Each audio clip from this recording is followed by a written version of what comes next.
इससे पहले टैक्सोनॉमी का एक लेक्चर मैंने यूट्यूब पर अपलोड किया था, जिसमें मैंने आपको बताया था डेफिनेशन ऑफ द टैक्सोनॉमी और कई टैक्सोनॉमिस्ट के कंट्रीब्यूशन भी आपको बताए थे।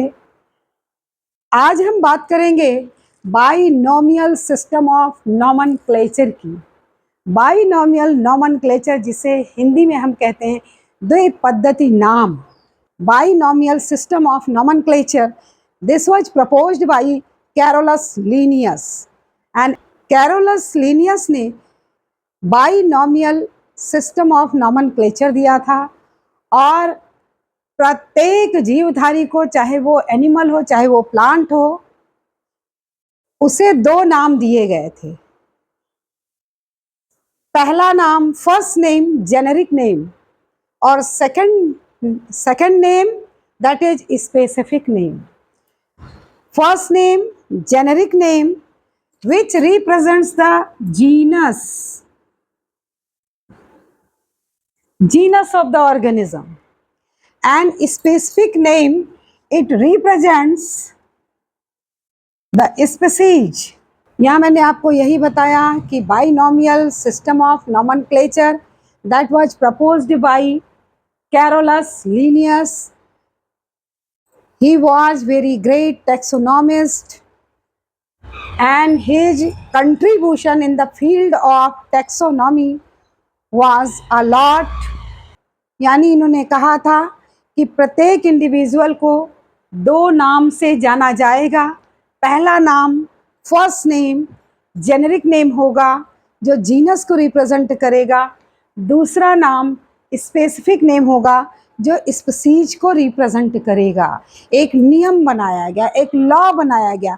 वो क्यों आवश्यकता पड़ी नॉमेनक्लेचर की? पूरे विश्व में किसी भी प्लांट या एनिमल को सभी लोग अपनी अपनी भाषा में अपना अपना नाम देते हैं। लीनियस ने एक साइंटिफिक नेम दिया। मेरे कहने का मतलब है कि लीनियस ने प्रत्येक जीवधारी को, आइदर इट इज प्लांट और इट इज एनिमल, सभी लिविंग ऑर्गेनिज्म को एक साइंटिफिक नेम दिया और यह साइंटिफिक नेम फर्स्ट नेम और सेकंड नेम के द्वारा जाना गया। फर्स्ट नेम जेनेरिक नेम है, सेकंड नेम स्पेसिफिक नेम है। फर्स्ट नेम जीनस को रिप्रेजेंट करता है, सेकंड नेम स्पीशीज को रिप्रेजेंट करता है। उदाहरण के लिए हम कुछ पौधों का नाम लेते हैं। जैसे हम एक जीनस पढ़ते हैं, सोलेनेसी फैमिली का पौधा सोलेनम पढ़ते हैं। हम पढ़ते हैं एक जीनस सोलेनम। सोलेनम की स्पीशीज मकोई पौधा, जिसकी स्पीशीज होती है नाइग्रम। अब यहाँ हम देख सकते हैं जीनस का नाम सोलेनम है लेकिन स्पीशीज का नाम नाइग्रम है। जीनस टैक्सोनॉमिक हायरार्की में स्पीशीज से बड़ा रैंक है, बड़ी कैटेगरी है। यानी एक ही जीनस में कई स्पीशीज रखे गए जिनमें आपस में बहुत सारी सिमिलरिटी थी। यहाँ सोलेनम, नाइग्रम, जिसे हम मकोई कहते हैं। दूसरा एग्जाम्पल हम लेते हैं सोलेनम,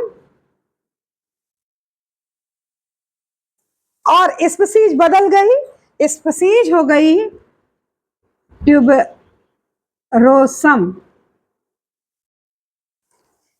ट्यूबरोसम। अब यहां हम देख सकते हैं जीनस वही है, मकोई का और पोटैटो का, दोनों का जीनस सोलेनम है। जीनस लेवल पर मकोई और पोटैटो को लीनियस ने एक ही नाम दिया सोलेनम का, लेकिन दोनों में सिमिलरिटी भी थी और डिसिमिलरिटी भी थी।